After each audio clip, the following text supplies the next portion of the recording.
Bonjour à toutes et à tous et bienvenue dans notre podcast mensuel Création et Fascination.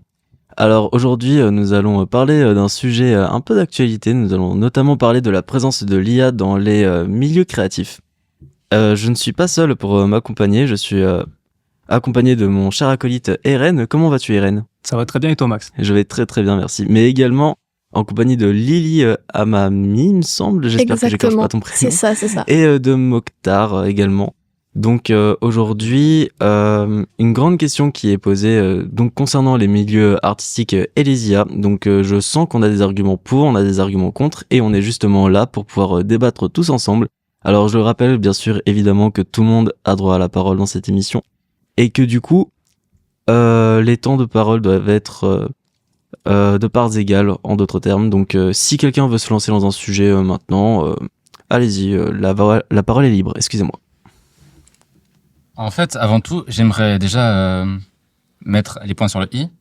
Et les barres sur les T. Évidemment. J'allais te m'énerver, toi.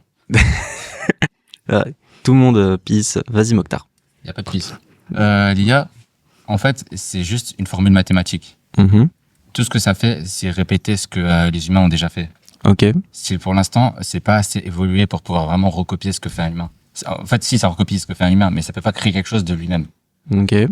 Mais justement, moi, en parlant du fait que comme quoi il y a de la répétition et tout, est-ce que justement laisser place à la machine dans certains milieux créatifs, que ce soit dans la création musicale, dans la création de scénarios, etc., est-ce que ça voudrait pas forcément dire, en quelque sorte, que on laisserait une sorte de machine tourner, mais qu'il n'y a pas forcément de création derrière, en quelque sorte, genre tout l'imaginatif serait parti en fumée en quelque sorte? Après, pas forcément. C'est un outil comme un autre. C'est pas ça qui va inventer les choses à ta place. Tu lui donnes quelque chose et il te donne quelque chose en retour, tu vois ? Oui, bien sûr. Mais en fait, moi, ce qui me gêne un petit peu dans le concept de l'IA en général, c'est genre, on laisse faire en quelque sorte une machine qui a été créée spécialement pour ça. Alors que moi, j'ai juste l'impression que si on arrive à pouvoir avoir un minimum de jugeote par rapport au sujet auquel on a envie d'explorer dans un contexte particulier, on va dire, et laisser place à une machine qui forcément va à chaque fois répéter les mêmes choses. Est-ce que tu trouves pas que ça manque un tout petit peu de dynamique à chaque fois ? Pas forcément. Par exemple, tu vois, un stylo. C'est pas toi forcément qui écris avec ton sang, mais pourtant ça écrit.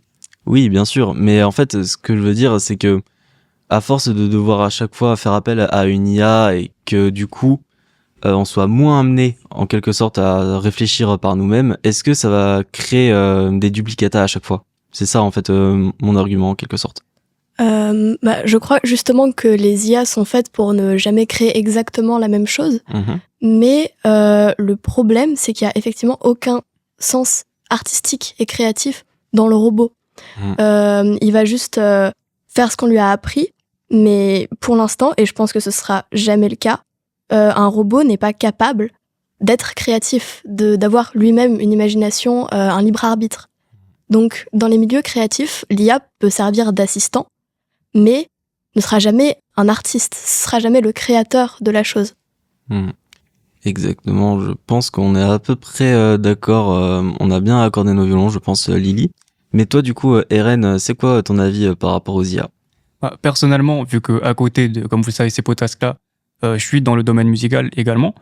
Ce que j'en pense, c'est que ce qu'on voit de plus en plus en ce moment, c'est qu'il y a du coup des IA utilisées pour reproduire ou même produire tout simplement des productions, donc des sortes de musique, on va dire. C'est-à-dire que par exemple, un travail qui peut te prendre, on va dire, une journée entière, c'est un travail d'inspiration, on va dire. T'as besoin de réflexion, etc. Là, avec 10 minutes de ton temps et une ligne de texte, tu peux dire à une IA, fais-moi tel type de prod, fais-moi ça à telle seconde, à tel moment. Et l'IA va te faire tout simplement toute la prod en 10 minutes de ton temps. Ce qui est un truc qui va te prendre normalement beaucoup de ton temps, beaucoup d'imagination, de réflexion. Et tu peux le régler directement. N'importe qui peut faire ça. C'est-à-dire que, pour moi, c'est un truc qui peut mettre en péril non pas que des ingé-sons comme on le prend actuellement en exemple, mais tout un processus, par exemple, un artiste qui va se faire en freelance, on va dire, qui a sa propre entreprise. Cet artiste-là en question va te faire des dessins, etc., des illustrations. Sauf que là, prenons l'exemple d'une IA, qui peut te générer justement des illustrations, des affiches, etc. Pourquoi une personne irait prendre de son temps et payer une personne une certaine somme pour avoir un résultat qu'il pourrait avoir en 5 minutes sur Internet? Qu'est-ce que vous en pensez de ça pour votre... T'avais quelque chose à dire? Oui, moi je trouve que justement, ce qui est beau dans l'art, c'est le fait que ce soit créé par un humain qui ait pris de son temps, qui ait pris toute sa créativité justement pour faire la chose. C'est ce que je préfère par exemple dans les pièces de théâtre.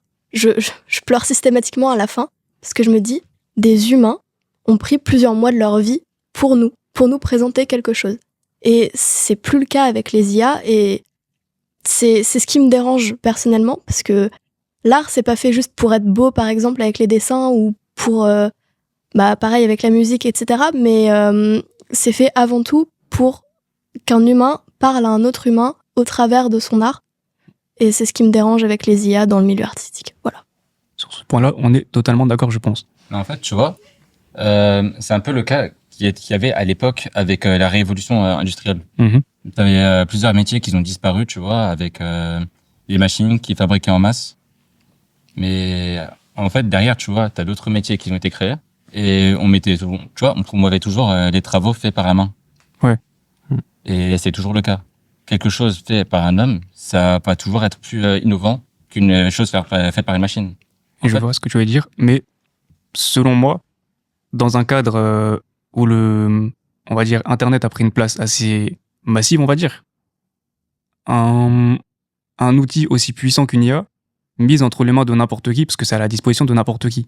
On va pas se mentir. Tout le monde peut aller sur Internet, prendre, je sais pas, n'importe quel site d'IA, et l'utiliser tout simplement à ses fins. C'est-à-dire que, est-ce que selon toi, même dans des conditions actuelles, ça ne pourrait quand même pas mettre en péril certains métiers? Parce que là, on parle pas de la révolution comme tu l'as dit tout à l'heure. Là, c'est vraiment un cadre totalement différent. On a quand même pas mal avancé. Et Internet, c'est une sorte d'omniprésence, entre guillemets, dans la société actuelle. Et est-ce que selon toi, ça pourrait quand même pas prendre la place de certains employés même?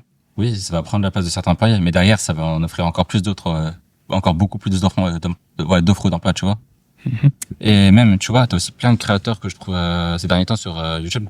S'il y en a un, il utilise les IA pour utiliser les voix des personnages de Bob l'éponge et faire des musiques avec. Ok, je connaissais pas du tout. C'est des trucs vraiment sérieux. Et ça marche, ça? Ouais.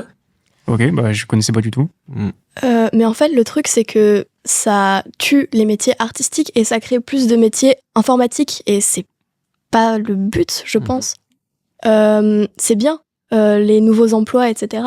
Mais il faut pas que ce soit au détriment des métiers plus créatifs, etc. Pas forcément. Le monde évolue, tu sais, et il faut évoluer avec le monde. Oui, c'est clair que voilà, de nos temps, il faut évoluer, c'est très important et tout.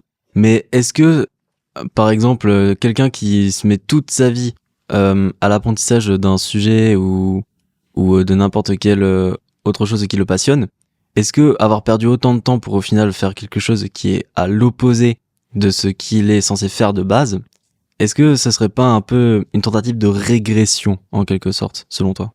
Je pense pas qu'il y a d'effort qui a été fait en vain. Ok.